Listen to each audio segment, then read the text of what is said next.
Sveiki visi sugrįžę į dar vieną video, taigi pastaruosius video mes kalbėjome, kokia yra prasta situacija rinkoje, tai reiškia buvo kapituliacija, buvo šioks toks rinkos krešas, netgi didžiausias krešas istorijoje likvidacijų ir taip toliau.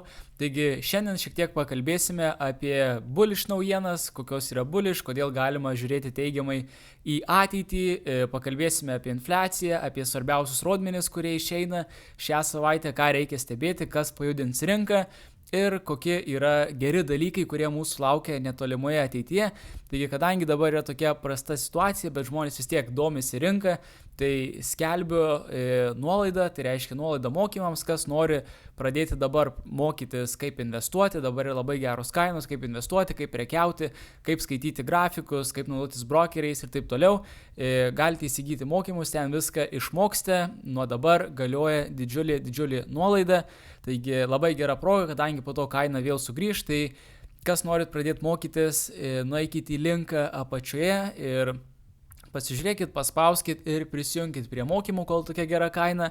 O kas norit prisijungti į nemokamą grupę, taip pat yra grupė, kurioje visą laiką siunčiu savo analizės, siunčiu, kada išeina naujas video, taigi labai svarbu, kad būtumėte informuoti, kad nepraleistumėte jokių naujienų, tai viską rasite nemokamoje grupėje. Na, o dabar keliaujam į video. Taigi, vėlgi, pirmas dalykas, apie ką mes kalbėsime, tai apie Bitcoin dominance ir kas vyko. Ir kaip jau žinote ir turbūt pastebėjote, jeigu investuojate iš savo portfolio, kad į altcoinus, kad altcoinuose yra labai prasta situacija, jie yra gerokai nukritę, gerokai nukraujavę ir tai yra labai skaudu būtent šiais metais, kadangi šiais metais žmonės tikėjosi didžiulių pakilimų, didžiulio bullruno ir taip toliau, bet galiausiai altcoinai tiesiog kraujuoja ir didžiausia priežastis, kodėl jie kraujuoja, tai aišku, pagrindai yra makroekonominės priežastys ir dėl to eina Bitcoin dominance į viršų.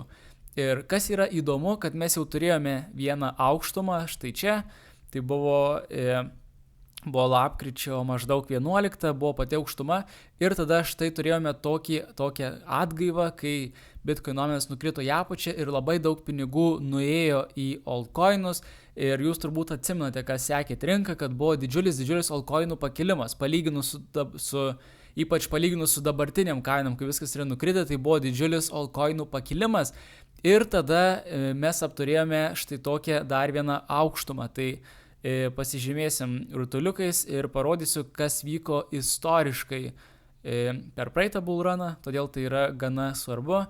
Taigi pasižymim, pasiekėm pirmą aukštumą ir tada tokia didesnė korekcija, nes matome, kad čia buvo grinai lipimas į viršų pagal trendą ir tiesiog realiai visą laiką altcoinai kraujavo prieš Bitcoiną ir tada buvo tokia didesnė korekcija ir tada smūgis vėl į viršų ir tokia, kaip galima pavadinti, dar viena altcoinų didžiulė kapituliacija, kadangi vėl visi pinigai pabėgo į Bitcoiną ir šiaip situacija nebuvo labai gera ir todėl realiai buvo didžiulė kapituliacija. Tai kodėl mes visą tai pasižymim? O todėl, kad dabar keliausim ir pasižiūrėsim, kas buvo per praeitą ciklą. Tai per praeitą ciklą tai aš kalbu apie 2020 metus, tai realiai prieš COVID, kas kaip irgi vyko. Tai kas yra įdomu, kad tada irgi realiai buvo irgi pradžia tokia pati. Altcoinai labai smarkiai kraujavo prieš Bitcoiną ir Bitcoinas keliavo į viršų. Ir kas yra įdomu, ko aš dalinau savo grupėje nemokamoje, kad tada žmonės irgi abejojo altcoinų sezonu, jie rašė, kad čia vien tik Bitcoinas, kad Bitcoinas keliauja į viršų, altcoinai nejuda, kad nebus altcoinų sezono ir taip toliau. Realiai labai panašus sentimentas kaip ir dabar, nes Bitcoinas yra maždaug ties 98 tūkstančiais dabar šiuo metu ir realiai altcoinai yra visiškai nukraujavę, tai žmonės jau nebetiki altcoinų sezonu. Tai kas yra įdomu, kad irgi keliavome į viršų, Bitcoin dominance kilo ir štai čia pasiekėme tokį kaip ir pirmą aukštumą ties kažkur 71 procentų, 70 ir tada irgi buvo tokia panaši atgaiva, tokia kaip didelė korekcija ir su ta korekcija akivaizdu, kad ir altcoinai tada turėjo neblogą ralį į viršų ir kas buvo irgi, kas įdomu, kad kas įvyko toliau dar prieš tą didįjį bullruną, kad irgi ties kažkur sausio mėnesio irgi Bitcoin Dominance apturėjo tokį gana didelį spaiką į viršų, netgi aukščiau padarė aukštesnę aukštumą, štai čia pasiekė net 74% ir tada irgi įsivaizduokite, buvo situacija, kad žmonėm pakilo portfolio altcoinų ir tada vėl smarkiai nuvažiavo į apačią ir vėlgi buvo kapituliacija šiokia tokia tiesiai prieš bullruną. Tai irgi tai pasižymėjom aukštumas ir čia buvo žemuma ir čia buvo korekcija. Tai jau turbūt suprantat, apie ką aš kalbu, apie kokius panašumus aš kalbu. Pasižiūrėkite, kaip viskas panašu. Aišku, kad čia skiriasi šiek tiek, kaip tas įsirituliojo, bet esmė tokia, kad buvo pirma tokia atgaiva, sulaužytas trendas ir tada vėlgi jau žmonės tikėjosi altcoinų sezono ir tada bam, dar vienas smūgis, altcoinų kapituliacija, jie smarkiai nukraujavo prieš Bitcoiną ir tada bam, didysis altcoinų sezonas ir dabar matome, kad situacija tikrai panaši, irgi lygiai tas pats trendas į viršų buvo sulaužytas, tada tokia atgaiva, visi galvoja, kad bus altcoinų sezonas, tada bam, dar viena kapituliacija ir kas buvo toliau, štai čia jūs matote, tai labai tikėtina, kad bus taip pat ir čia, nors šiuo metu akivaizdu, kad taip neatrodo, kad bus tas altcoinų sezonas, bet žmonėm ir čia neatrodė, kad tai bus. Aišku, makroekonominės sąlygos buvo kitokios, bet tai nereiškia, kad laikui bėgant ir dabar nepasikeis šios sąlygos. Ir čia irgi matome, kad tas toks grindas visai ilgai užtruko. Tai reiškia, jau tada jo buvo toks pavažiavimas į apačią, tada konsolidacija, irgi kuri užtruko vėlgi gerus kelis mėnesius, tai reiškia kelis mėnesius vėlgi nieko nevyko ir tada bam, dar didesnis nuvažiavimas į apačią ir ta visa manija prasidėjo. Tai irgi galima tikėtis, kad dabar greitų metų irgi nebus, taip kad iš karto pasiekė šitą viršų ir dabar iš karto Bitcoin Dominance nukris ir bus manija ir vėl bus altcoinų sezonas. Tai taip dėja kol kas nebus, vis tiek kažkiek tai užtruks laiko. Tai reiškia, gali būti konsolidacija pačiam viršui, gali būti, kad mes grįšim kažkur štai čia ir tada vėl konsolidacija ir tada bam, nukritimas į apačią. Tai viso šito esmė, kad labai panašiai vyko ir per praeitą ciklą ir šis ciklas yra nusikėlęs keliais mėnesiais vėliau. Tai viskas, ką mes čia matome, gali vykti keliais mėnesiais vėliau, bet matome, kad struktūra yra labai panaši. Irgi vyko tokios pačios kapituliacijos prieš Bitcoiną, kada Bitcoinas realiai stovėjo vietoje, o visi altcoinai važiavo į apačią. Tai toks labai įdomus dalykas. Dabar irgi tai turbūt jau nereikia apžvelginėti altcoinų rinkos. Altcoinų rinka vis dar yra nukraujavusi ir vis dar vyksta didžiulė korekcija. Tai kaip ir vadinau, tai buvo didžiulė kapituliacija, netgi rekordinė kapituliacija. Va čia kai buvo rinka, matome, koks spaikas buvo į apačią ir taip toliau. Tai dabar kitas svarbus dalykas, irgi dar trumpai apie kitas rinkas, tai irgi kas yra įdomu, ką aišku informacijos pilna, taigi spausti subscribe, nepraleiskit šių video, visą laiką jūs informuosim, ko tikėtis iš rinkos, kas vyksta, kas bus toliau, tai labai svarbu, tai spausti subscribe ir palaikinkit šį video, kad aš nepamirščiau apžvelgti visos kitos svarbios informacijos jau per kitą video, bet šiandien irgi dar ką pasižiūrėsim, tai pasižiūrėsim auksą. Auksas, nors S&P ir Amerikos rinkos stovi vietoje, taip pat kaip ir Bitcoinas, tai auksas jau angliškai frontrunina, tai reiškia jau iš anksto kažką užuodžia, nes dažniausiai, kai auksas kyla į viršų, jis arba įskaičiuoja infliaciją, arba įskaičiuoja valiutos nuvertėjimo. Valiutos nuvertėjimas tai reiškia didžiulis stimulas į ekonomiką. Tai irgi, kas yra įdomu, kad auksas, ir nežinau, ar atsimenate, žiūrėjot mano video, anksčiau, dar kai Bitcoinas buvo konsolidacijoje, toje didžiulėje konsolidacijoje, štai čia Bitcoino grafikas, ta konsolidacija vyko labai ilgai kažkur, čia ne apie tą kalbu apie dar praeitą konsolidaciją, čia dabartinė konsolidacija, kuri vyko net realiai beveik metus, 245 dienas grubiai. Tai irgi didžiulė konsolidacija, kada absoliučiai nieko nevyko, žmonės tiesiog laukė ir žiūrėjo, kas bus toliau. Ir kas yra svarbu, kad po to įvyko breakoutas. Ir tas breakoutas įvyko, galim tiksliai pasižiūrėti, jis įvyko lapkričio 4 dieną, jis buvo štai čia. Tai galim pasižiūrėti, ką tada darė auksas lapkričio 4 dieną. Ir lapkričio 4 diena, tai pasiėmam šitus įrankius, lapkričio 4 diena yra štai čia. tai irgi pasižymim burbulu. Tai kas vyko prieš tai, matome, kad auksas, pasižiūrėkit, dabar įsivaizduokit situaciją. Niekas nežino, kas bus toliau, o Bitcoinas buvo ilgoje konsolidacijoje.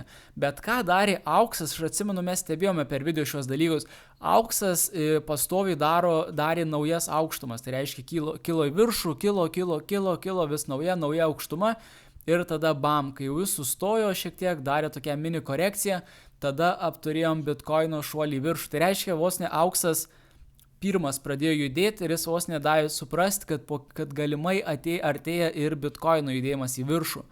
Tai irgi tokia įdomi koreliacija ir ką mes matome dabar, vėlgi auksas smarkiai juda į viršų, o Bitcoinas vis dar yra užstrigęs konsolidacijų. Tai irgi toks geras dalykas, kuris vis tiek tai yra svarbu, nes auksas tikrai smarkiai parodo, kad kažkas mūsų laukia ir greičiausiai laukia valiutos nuvertėjimas, tai irgi būtų labai bullish rinkom.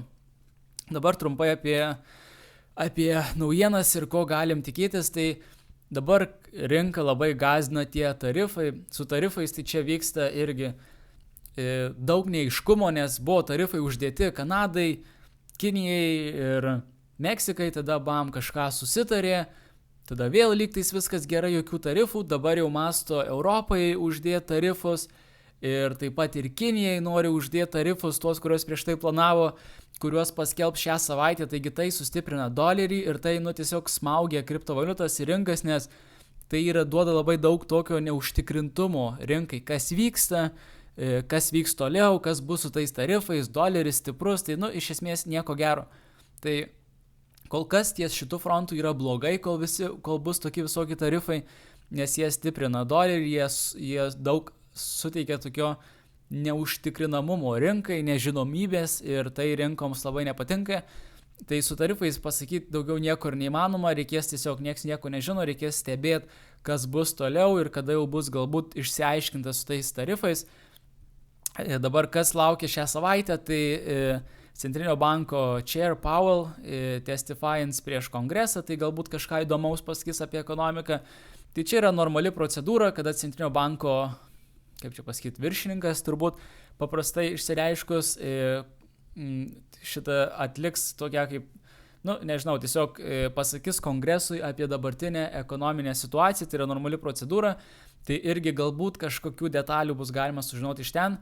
Ir dabar kas yra labai svarbu, tai už kelių dienų, tai yra trečiadienį, šiandien yra pirmadienis, kai filmuoju šį video, tai trečiadienį bus infliacija. Infliacija ir iš konsumerių pusės, tai reiškia iš vartotojų ir tada iš producerių, tai yra iš gamintojų ketvirtadienį. Tai bus labai svarbu, labai svarbi savaitė. Tai, nes kas vyko su infliacija iš vartotojų pusės, tai matome, kad čia buvo infliacijos sumažėjimas ir tada Centrinis bankas mažino palūkanas, viskas buvo gerai, visi gerai gyveno, po to pakilo kriptovaliutos ir dabar pakilo infliacija. Ir todėl viskas yra šiek tiek stabdoma. Ir mes matome, kad nors praeitą kartą infliacija nebuvo pašokus daugiau nei buvo prognozuota, bet ji vis tiek išėjo 0,2 procentais daugiau. Tai reiškia, buvo pakilimas ir dabar tikimasi, kad infliacija jau nebepakils, liks tokia pati. Ir tai yra labai svarbu. Dabar jeigu infliacija pakiltų, tai būtų maksimaliai blogai rinkai ir patikėkit, tai paveiks tikrai rinką, nes kuo didesnė infliacija, tuo tiesiog yra blogiau rinka. Aš vis tą patį kartoju, bet tai susijęs su Centrinio banko po to palūkanų mažinimais ir taip toliau. Tai iš esmės dabar didžiulė infliacija būtų labai blogai, o jeigu išeitų ties 2,9, tai būtų, kaip ir prognozuota, neutralu, bet, kaip ir gerai, aišku, jie vis tiek yra gana aukštai, bet nėra labai blogai, bet jei išeitų 2,8, tarkim, mažesnė infliacija, tai būtų idealu. Rinka tikrai padėtų pompuotis po to.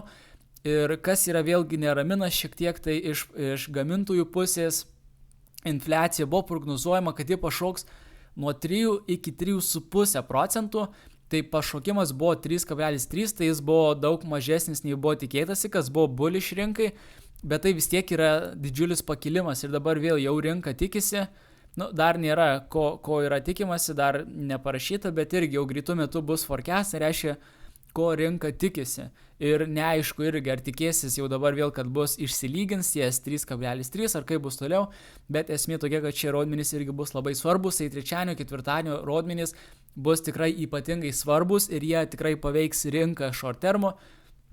Kas yra įdomu, kad yra toks Trueflation puslapis, kuris yra, jis nėra oficialus, ta prasme, jis gal ir yra, kaip pasakyti, iš kaip pažiūrėsi, kai kur oficialus, bet Centrinis bankas nenaudoja šio puslapio kaip oficialaus infliacijos matuoklio, jis naudoja tą CPI, kur matome štai čia, bet štai čia Trueflation, kuris irgi labai gerai seka infliaciją Amerikoje, ir irgi matome, kad šitą infliaciją jis rodė beveik tokią pačią infliaciją kaip ir čionais, kaip ir CPI, ir jis šiek tiek užbėga už akių, jis irgi parodo, kaip dauguma žmonių sako, kad jis yra šiuo metu daug taiklesnis ir kad jis parodo, kaip yra iš tikrųjų, ir tada šitas CPI vėluoja šiek tiek. Ne, čia dabar aš jau rodo PPI, bet va čia CPI ir jis šiek tiek vėluoja. Ir kas yra įdomu, kad mes turėjome didžiulį dropą, didžiulį nukritimą.